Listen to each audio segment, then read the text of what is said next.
आज के इस तज्ज़िये में खुश आमदीद। आज हम एक ऐसे डिजिटल बहरान की तह तक जाएंगे जिसने पाकिस्तान की इन्फ्लुएंसर इकोनॉमी को हिला कर रख दिया है। हम इस पूरे ढांचे को बिल्कुल बेनकाब करने वाले हैं, तो चलिए शुरू करते हैं।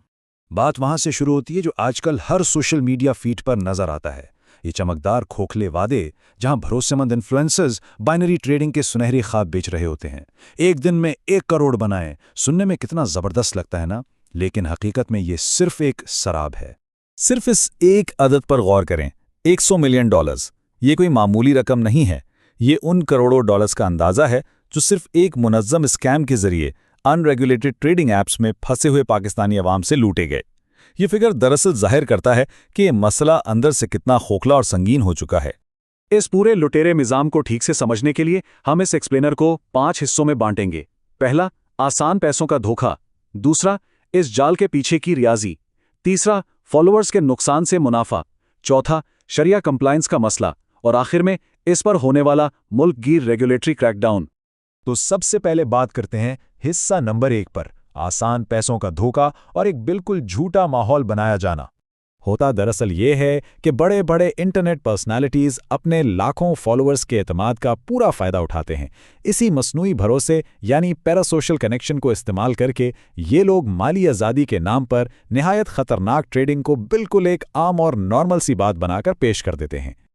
ये इनका एक पूरा टूल किट है।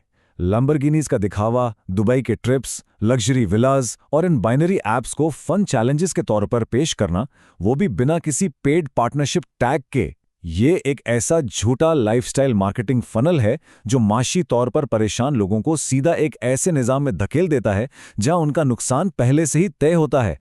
अब आते हैं इसके दूसरे हिस्से पर, यानी इस जाल के पीछे छुपी हुई मैथमेटिक्स और एक पूरी तरह धोखाबाज निज़ाम।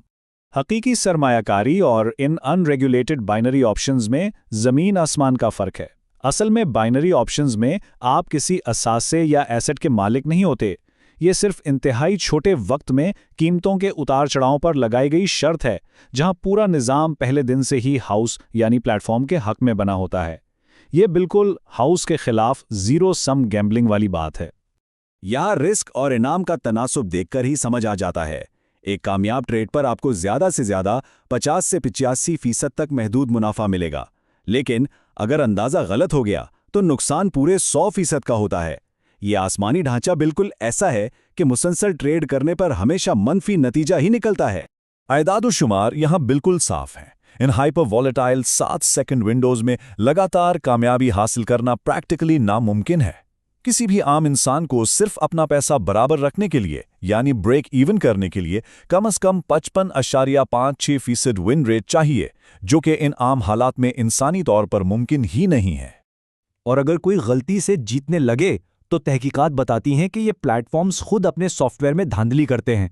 मसलन अगर ट्रेड जीत रही हो तो वक्त बढ़ा दिया जाता है जब तक कि आप हार ना जाएं, या फिर कीमतों में मसनूई फ़र्क पैदा कर दिया जाता है, और आखिर में जाली आइडेंटिटी चेक्स का बहाना बनाकर पैसे निकालने ही नहीं दिए जाते। मतलब यहां से मुनाफा लेकर जाना तकरीबन नामुमकिन बना दिया गया है। तीसरा हिस्सा सबसे हैरानकुन है, फॉलोअर्स के नुकसान से मुनाफा यानी रेवेन्यू शेयर का कॉन्फ्लिक्ट।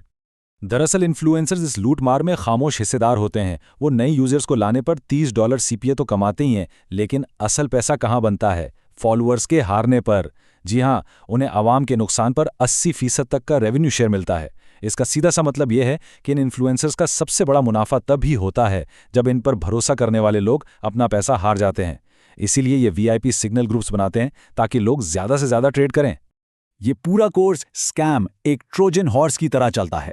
पहले दिन एक ज़बरदस्त मसनूई लाइफस्टाइल की वीडियो आती है, फिर एक हफ्ते तक VIP व्हाट्सएप या टेलीग्राम ग्रुप्स में शामिल करके एतमाद कायम किया जाता है। पहले महीने में आपका पैसा अनरेगुलेटेड प्लेटफॉर्म्स पर ट्रांसफ़र करवा दिया जाता है, और फिर दूसरे महीने में आता है एग्जिट। ऐप्स क्रैश हो जाती हैं, एडमिन्स गायब हो जाते हैं और आवाम की सारी जमा पूंजी खत्म हो जाती है। चौथे हिस्से में हम इस पहलू पर गौर करेंगे जिस पर सबसे ज़्यादा बहस होती है, शरिया कंप्लायंस का मसला और इस्लामिक फाइनेंस के फैसले। इस्लामिक फाइनेंस में 2 चीज़ों की सख्त ममानत है। एक है गरार यानी गैर यकीनी सूरत हाल, और दूसरा है मैसर यानी जुआ। बाइनरी ऑप्शंस की पूरी बुनियाद ही इन दोनों पे खड़ी है। जब आपके पास किसी चीज़ की कोई माशी हैसियत ही नहीं और आप सिर्फ वक्त और कीमत के उतार चढ़ाव पर शर्त लगा रहे हैं, तो ये सीधा सीधा जुए की फहरिस्त में आता है। अक्सर प्लेटफॉर्म्स आवाम को मुतासिर करने के लिए इस्लामिक अकाउंट्स जैसे धोखेबाज अल्फाज इस्तेमाल करते हैं, लेकिन तहकीक और फतवों ने इसे साफ कर दिया है। बगैर किसी असासे की मिल्कियत और जीरो सम शर्तबाजी की वजह से इस्लामी उलमा की अक्सरियत ने गैर जानिबदाराना तौर पर इस पूरे निज़ाम को कतई हराम करार दिया है। और अब आते हैं अपने आखिरी और 5वें हिस्से पर। इस पर होने वाला हुकूमती जवाब और मुल्क की रेगुलेटरी क्रैकडाउन। जब पानी सर से गुजर गया तो securities and exchange commission of Pakistan यानी SECP ने बिलाखिर कानून नाफिज करने वाले इदारों के साथ मिलकर एक्शन लिया। अवाम को इन जाली और धोखेबाज इन्वेस्टमेंट एकेडमीज के खिलाफ बार बार सख्त वार्निंग्स दी जा रही हैं ताकि मजीद लोग इस धोखे में आने से बच सकें। इस सिलसिले की कड़ी में national cyber crime investigation agency यानी NCCIA ने फौरी तौर पर एक्शन लेते हुए मुल्क भर में बिनोमो, IQ ऑप्शन और एविएटर जैसी 46 ऐप्स पर पाबंदी लगा दी। इन ऐप्स में सिर्फ माली फ्रॉड का खतरा ही नहीं था, बल्कि ये खामोशी से लोगों का ज़ाती डेटा और सिम की तफसीलात भी चोरी कर रही थीं, जो कि एक इंतहाई संगीन जुर्म है। और इस क्रैकडाउन का सबसे अहम हिस्सा ये है कि अब कोई भी कानून की गिरफ्त से बाहर नहीं। स्कैम्स की मुसलसल मशहूरी करने पर कई बड़े और हाई प्रोफाइल यूट्यूब क्रिएटर्स को prevention of electronic crimes act के तहत गिरफ्तार किया गया या उन पर मुकदमात कायम किए गए। ये वाज़े पैगाम है कि रेगुलेटरी बॉडीज अब इन सोशल मीडिया सितारों को बिल्कुल जवाबदेह ठहरा रही हैं। लेकिन हुकूमती कार्रवाइयों और लीगल नोटिस के बावजूद इस जाल से बचने का असल और सबसे अहम दिफा आवाम का अपना शऊर ही है। इंटरनेट पर किसी से भी अनजाने में मिलने वाले माली मशवरे या फिर ऐसी स्कीम्स जो रातों रात अमीर बनने का दावा करती हैं, उनसे खुद को दूर रखना इंतहाई ज़रूरी है। इस पूरे तज्जिए को ख़त्म करते हुए एक बहुत संजीदा सवाल सामने आता है। जब टेक्नोलॉजी आम लोगों के लिए फाइनेंस के दरवाजे खोल रही है, तो वहाँ इन मशहूर शख्सियात के गलत असर की असल कीमत आखिर कौन चुका रहा है? ये एक ऐसा सवाल है जिस पर हम सबको ठहरकर ज़रूर सोचना चाहिए।